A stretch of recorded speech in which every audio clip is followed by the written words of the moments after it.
प्रश्न गणिताचाच होता की एकीकडे बीजेपी 50,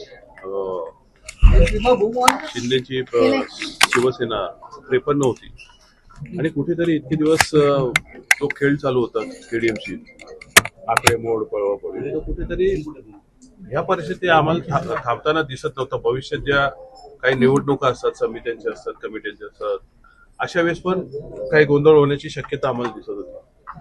तर अशा वेळी आम्ही कुठेतरी एक बाजू अशी स्टेबल राहावी या हेतून एक पाठिंबा दिलेला आहे आणि ऑब्विसली शिवसेना, शिंदे आणि बीजेपी हे एकत्र लढत आहेत, त्यामुळे त्यांना समर्थन देऊन आम्ही त्याच्यासोबत जातो. सर, मनसेला काय भेटणार याच्यामध्ये?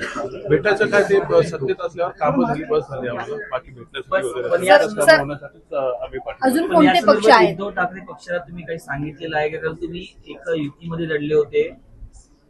हो बरोबर आहे, आम्ही युतीमध्ये लढलो होतो, परंतु काय झालं, सुरुवात काही नगरसेवक गायब झाले. अशा वेळेस आम्हाला आमच्या नगरसेवकांची चिंता होती, दुसऱ्याची त्या गटाची चिंता होती. कुठेतरी त्यासाठीच आम्ही निर्णय घेतलेला. केडीएमसीची पूर्ण जी जनता आहे ती हे बोर झाली या प्रकारात सगळ्यांना, की इतके दिवस जे राजकारण चालू आहे झालं एक्झॅक्टली तसं तिथे काय होण्याची शक्यता होती आणि या अशा गोष्टी होऊ नयेत यासाठी आम्ही हा घेतलेला निर्णय.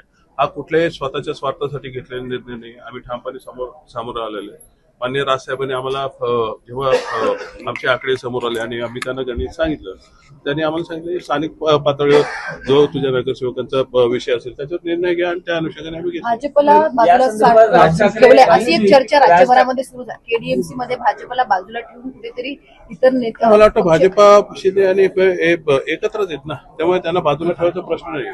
राजूजी आज सोबत एकही भाजपचा प्रवक्ता नाही, त्यामुळे तुम्ही त्यांना विचारा. जर वाटाघाटीमध्ये भाजपचे नेते का उपस्थित नाही असा सवाल सोबत आहे की निवडणूक तुम्ही ठाकरे आणि तुम्ही युतीत लढलात, महायुतीच्या धोरणांवर टीका केली किंवा जे काही निर्णय घेतले किंवा ईडीएमसीतलं करप्शन असेल त्यावर टीका केली आणि आज तुम्ही शिंदे शिवसेनेवर तुम्हाला आणि माझ्या केडीएमसीच्या जनतेलाही मला प्रश्न विचारायचे की 5 लोकांमध्ये आम्ही जनतेला न्याय देऊ शकलो असतो का बाहेर राहून?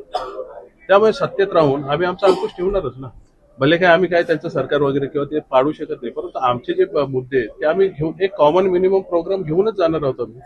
त्यामुळे तो विषय राहत नाही की आम्ही काय बोललो कोणा, असं खूप कोण कोण कशाबद्दल बोललेलं असतं. परंतु स्थानिक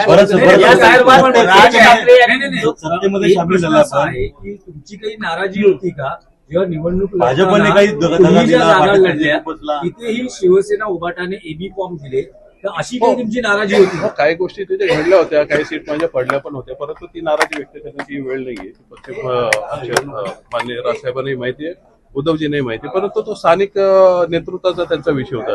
यामध्ये दोन्ही पक्ष नेतृत्वाचा वर्ष काही दोष नव्हता, त्यामुळे अशा गोष्टी घडत असतात. पण तो जो माघार घेण्याचा प्रकार झाला नसता तर मनसेचे 5 चे 10 झाले असते, झाले असते, परंतु नाही झाले. आता जी परिस्थिती ते घेऊन जायचं, जर त्याला जाण्यात काय पॉईंट नाहीये. आम्ही एक चांगला मुद्दा घेऊन इथे चाललोय की आम्हाला या राजकारणाला कुठेतरी एक ठराव द्यायचा होता, हे स्टेबल करायचं होतं. ते आता या संदीप, तुम्ही काय जस्टिफाय कराल हे जे नवं समीकरण होत आहे कल्याण डोंबिवलीमध्ये? मला पक्ष म्हणून याचा काही संबंध नाही. जो निर्णय आहे तो स्थानिक नेतृत्वाला घ्यायचा अधिकार सर्वांना राजकारणाने घेतलेला. जे स्थानिक राजकारण ज्या पद्धतीचं चालू होतं त्या ह्याच्यात जनतेच्या हिताच्या दृष्टीने जो निर्णय योग्य वाटला तो आमच्या स्थानिक नेतृत्वाने घेतला. पक्ष म्हणून नाही, स्थानिक स्तरावर घेतलाय, पण पक्ष म्हणूनच स्थानिक स्तरावर घेतलेला आहे ना निर्णय. तुम्ही युतीमध्ये निवडणूक लढता. बघा कसं असतं, प्रत्येक वेळी आता उद्धव बाळासाहेब ठाकरे गटाने चंद्रपूरमध्ये भारतीय जनता पक्षाला पाठिंबा दिला की नाही दिला? तो त्यांनी त्यांच्या स्थानिक विषयाप्रमाणे तो निर्णय केला ना, तसा आम्ही आमच्या स्थानिक चंद्रपूरमध्ये तुम्ही आणि उभाट असे एकत्र लढलेले का? कारण समजा जर तो त्यांनी निर्णय घेतला असेल, चंद्रपूरमध्ये आमचे पण उमेदवार लढले नाही, पण तुम्ही युतीत लढले. मुळात असं आहे बघा, आम्ही सगळ्यांचेच लढलो ना कल्याण डोंबिवलीला. आमच्या विरुद्ध 8 उमेदवार यांचे पण होते, उद्धव बाळासाहेब ठाकरेंच्या शिवसेनेचे पण होते. आम्ही शिंदेच्या शिवसेनेबरोबर पण लढलो, आम्ही भारतीय जनता पक्षाबरोबर लढलो, सगळ्यांबरोबर लढलो. शेवट असं आहे की आता एकदा निवडणूक संपल्यानंतर जे आमचे निवडून आलेले नगरसेवक आहेत त्यांना जे योग्य वाटतं त्या पद्धतीने निर्णय घ्यायची मुभा पक्षाने राजू पाटील यांना दिलेली, त्याप्रमाणे जो हिताचा पक्ष हिताच्या दृष्टीने स्थानिक राजकारणाच्या दृष्टीने जो योग्य निर्णय तो त्यांनी केला. याच्यामध्ये पक्ष म्हणून काही भूमिका नाही, स्थानिक जे राजकारण आहे त्या अनुषंगाने घेतलं.